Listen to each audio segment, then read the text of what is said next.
stand before the grand horizon. 500 years of faith, grateful today.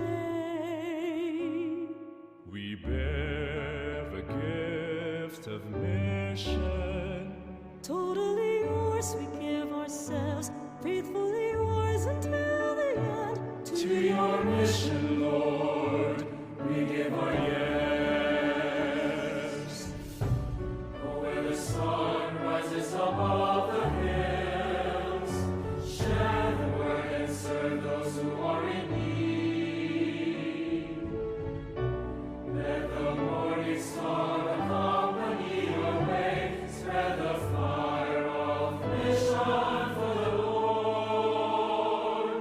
We stand before the grand horizon, 500 years of faith, grateful today. We bear the gift of mission, totally yours, we give ourselves, faithfully yours until the end. To your mission, Lord, we give our yes. We are gifted to give and live our gifts. Mercy, compassion, justice, and peace. The sign of world today will come to believe is the love we have for one another. We bear the gift of mission. Mercy, compassion, justice, and peace. We stand before the grand horizon, 500 years of faith, faithful today. We bear the gift of mission. Totally yours, we give ourselves, faithfully yours until the end. To your mission, Lord, we give our yes. To your mission, Lord, we give our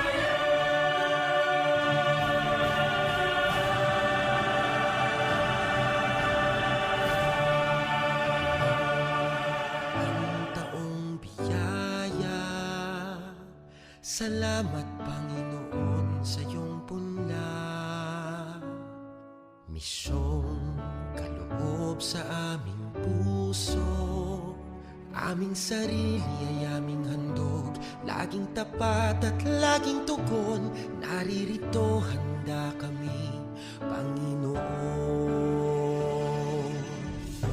Kami hahayo sa iba't ibang dako, hatid ang iyong salita at paglilingkod.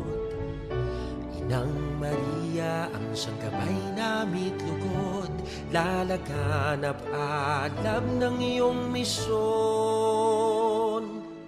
500 taong biyaya, salamat Panginoon sa iyong punla. Misyong kaloob sa aming puso, aming sarili ay aming handog, laging tapat at laging tugon, naririto handa kami, Panginoon. Ang mga kaloob na aming alay sa mundo, katarungan, kabanalan, kapayapaan. Sa senyal na ito maniniwala ang mundo, pagmamahal namin sa bawat tao. 500 taong biyaya, salamat, salamat Panginoon.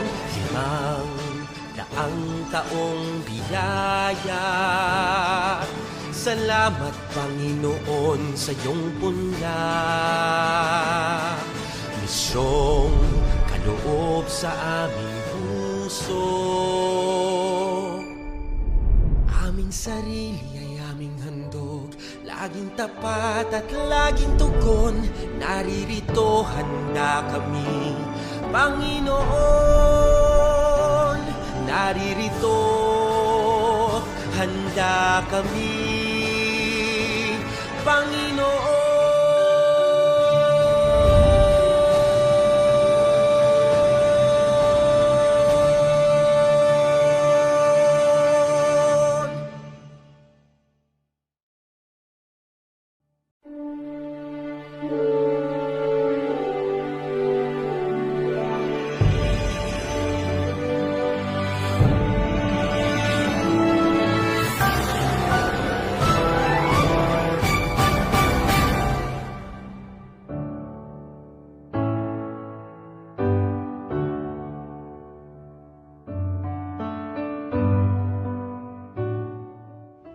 The cross signifies the Christian sign of salvation. Here, it is prominently depicted as the Magellan's Cross. It also depicts the strong mast or a tall post, a structure of a ship to carry the sails. The ship, in a subtle depiction of its tip, signifies the navigators or the expedition who brought the faith in our native land. More so, it also signifies the church likened to the Ark of Noah or as the boat of St. Peter, the sacrament of our salvation theologically. The hovering color of blue shows various symbolisms. It depicts the Holy Spirit in a form of a dove. Through the Holy Spirit, we are made sharer of the divine life in the sacrament of baptism. It is also like a cloud of sky which manifests the presence of God for the early Israelites. It is also slightly attached to the cross or the mast as a sail of the ship, significantly telling us that through the Holy Spirit, the missionaries were led to our country, bringing to us Christianity.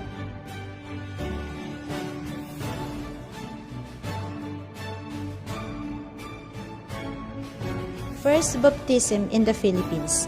The central figure is a graphic art depicted from the painting of Fernando Amorsolo's First Baptism in the Philippines.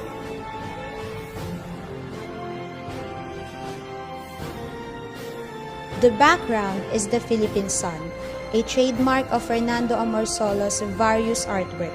Obviously, it was derived from the Philippine flag, as it upholds the idea of our country being the pearl of the Orient Sea. More considerably, the sun signifies the new life, new beginning, the risen Christ, the hope of our salvation.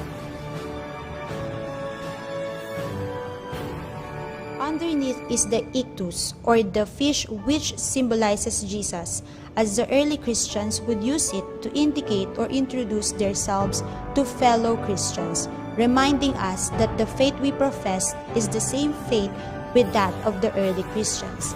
It is colored in red to signify that the blood of the martyrs had been the seed of our Christian faith in imitation of Christ.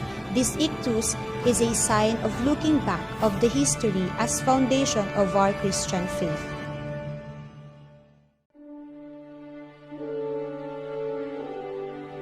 The blue beads depict the Holy Rosary, as we Filipinos are deeply devoted to our Blessed Mother.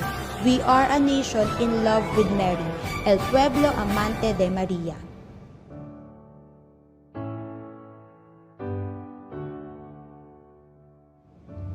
Notice that the entire color scheme resembles the Philippine flag, for the Christian faith is never a threat to our Filipino culture, nor alienated its richness, because indeed Christian values goes beyond and cross over any sort of the cultural diversities.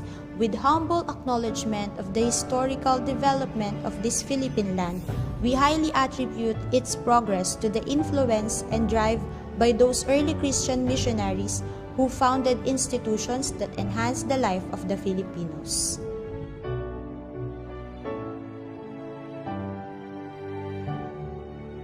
In all this, the images are placed on the subtle and gentle hand of God the Father, in a bold accented brown lines, from whose uncreated wisdom has planned that all these events will be unfolded according to His will, giving us the whole picture of what we are to celebrate now, the 500 years of our Christianity.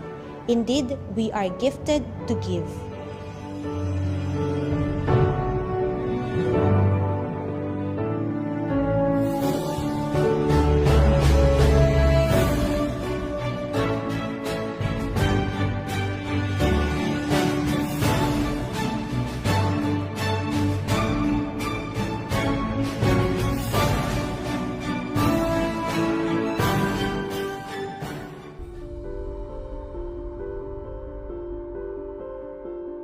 Before the Mass, prepare yourselves well for it. Do not watch it with a cup of coffee in hand. Read the Mass readings to prepare yourselves. Think what you are to thank the Lord for and what to offer to Him this Mass. Remember, you are praying this Eucharist with many other fellow Catholics. During the Mass, stay in reverent gesture throughout the Mass. Pray with the whole family. Join in prayers, response, and singing. At the time of communion, make a spiritual communion. After the Mass, take some moments of silence to read again the scriptural reading.